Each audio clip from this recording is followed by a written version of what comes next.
Bienvenue à tous et merci encore pour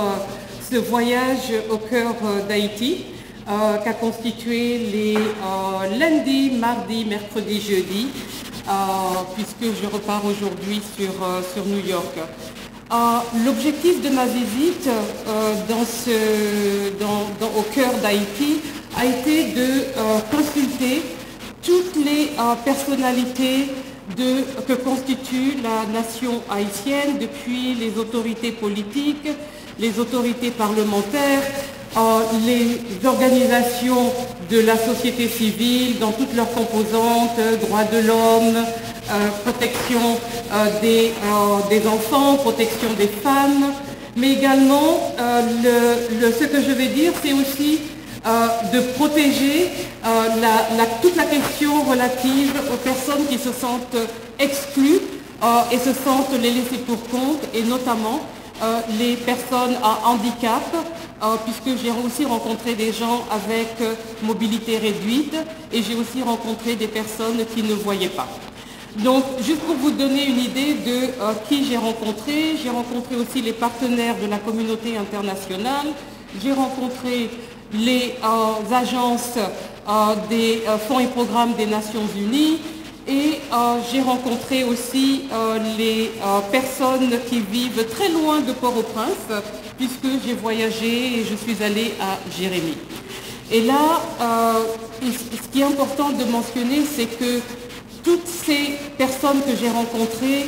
ont vraiment été extrêmement chaleureux dans leur accueil, et je tiens à remercier tous les Haïtiens et les Haïtiennes que j'ai rencontrés au cours de ce voyage, et surtout parce que aussi l'équipe de leadership de la mission de la Mini-Juste, Madame Page et Monsieur Diallo, et toute l'équipe avec Monsieur le commissaire de police, Monsieur Monchot,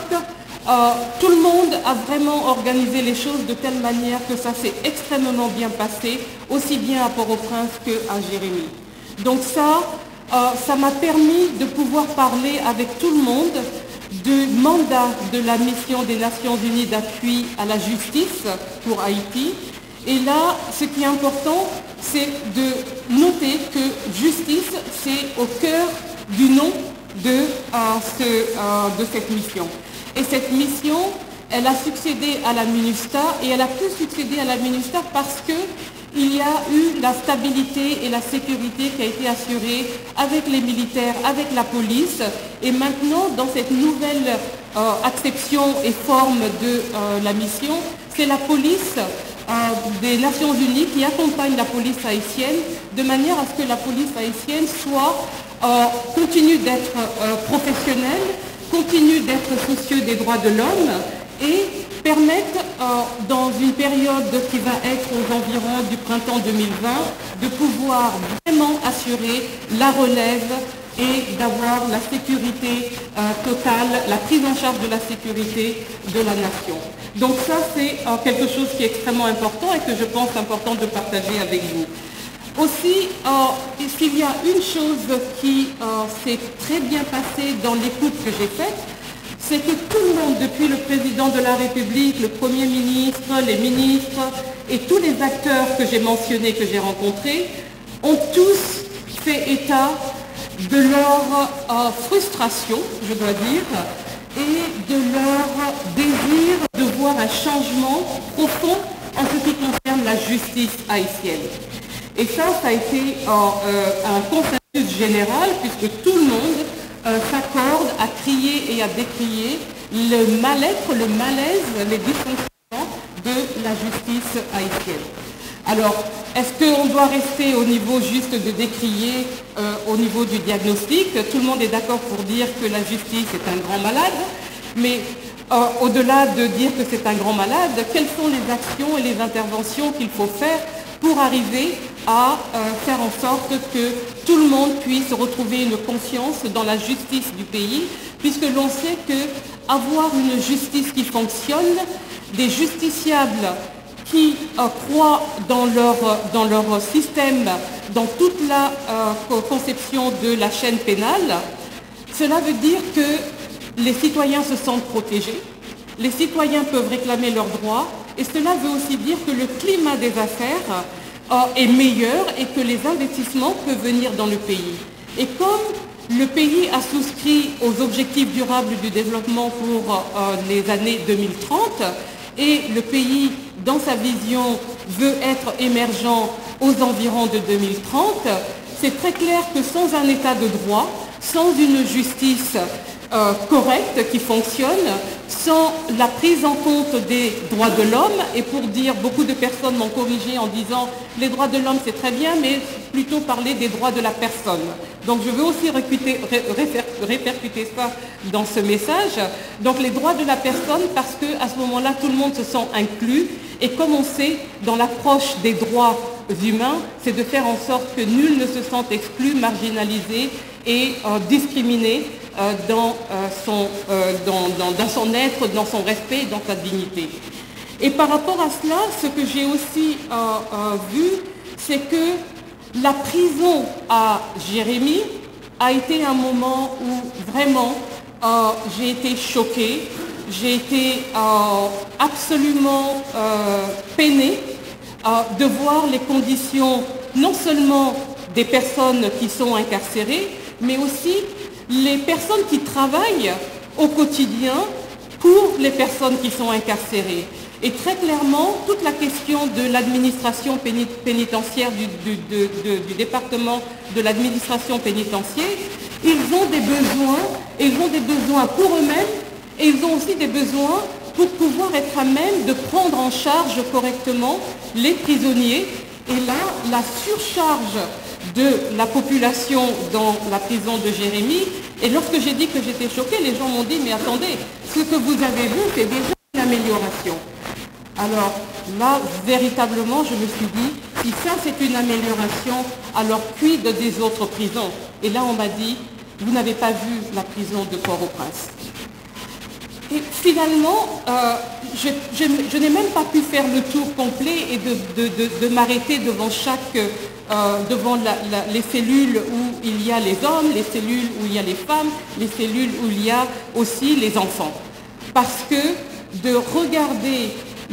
même la position dans laquelle les gens étaient, c'était impossible de soutenir par mon propre regard, le regard que je voyais, qui était un regard de désespérance. Alors, c'est vrai, la justice et toutes les composantes de la chaîne pénale, il y a des dysfonctionnements. Cela ne fonctionne pas.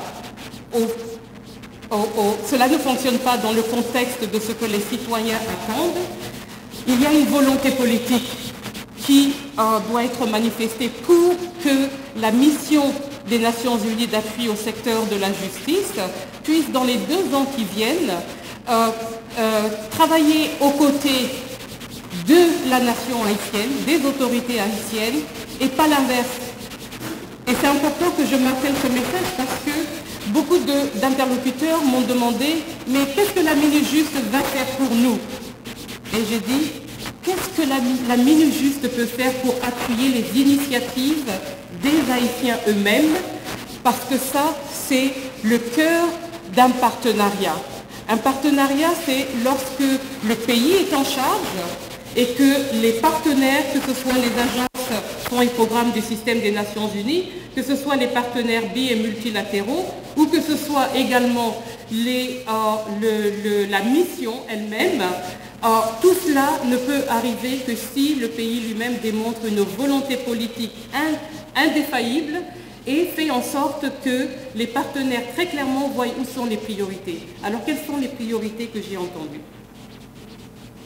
Je vous ai parlé de Jérémie, la prison de Jérémie. J'ai entendu de tous les interlocuteurs,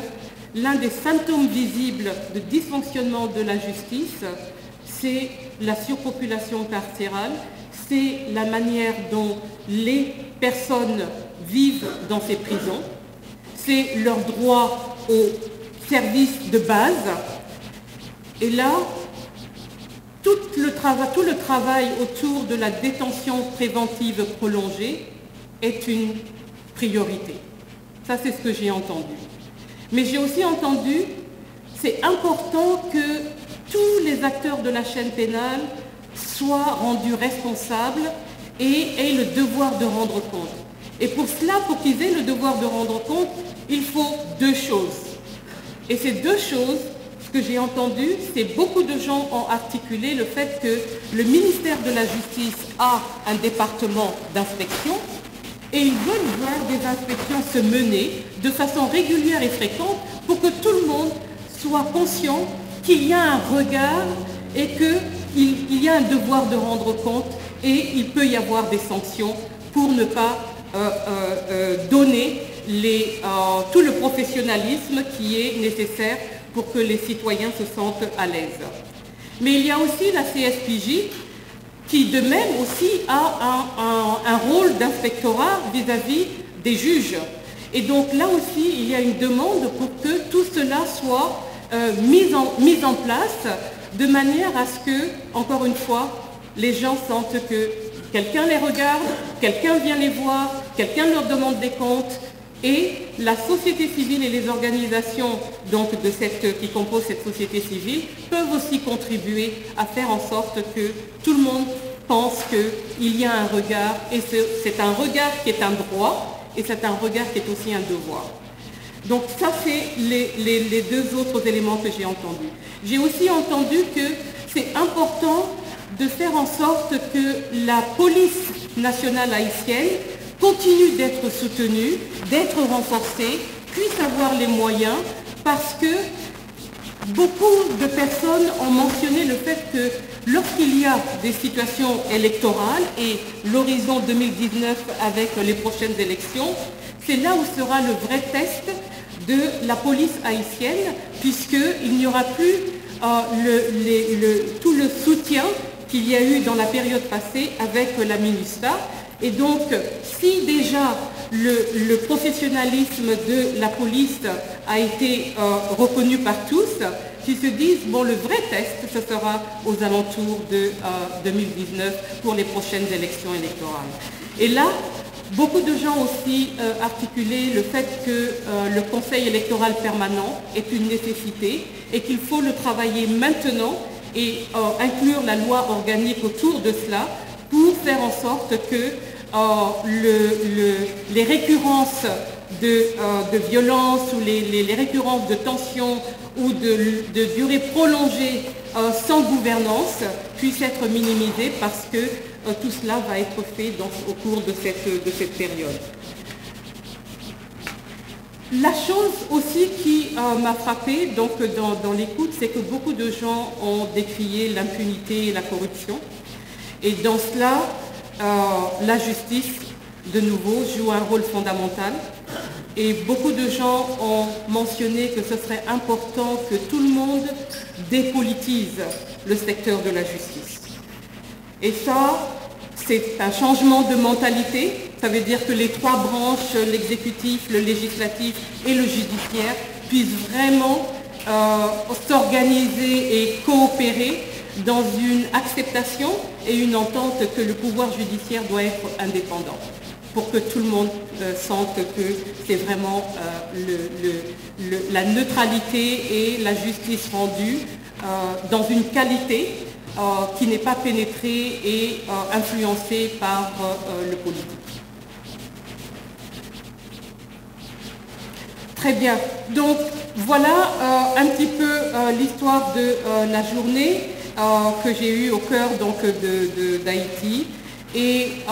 l'objectif qui était de voir un petit peu quelles sont les priorités et si le mandat de la vie du juste était bien ancré au cœur des préoccupations de la société haïtienne, de la nation haïtienne, a vraiment été validé. Et donc la mission porte bien son nom avec justice au cœur du nom de la MINUJUST. Alors j'espère que j'ai pu vous donner en anglais flavor de ma visite et encore une fois de remercier tout le monde pour déjà les échanges qui ont été très franches et aussi pour m'avoir permis de comprendre un petit peu où, depuis New York, nous pouvons appuyer les efforts de la présence onusienne à Haïti et aussi d'amplifier tous les éléments de bons offices de la part du représentant spécial du secrétaire général, de manière à pouvoir mobiliser et à être le catalyseur des énergies pour faire avancer des progrès dans l'état de droit, la sécurité, la justice et les droits de l'homme.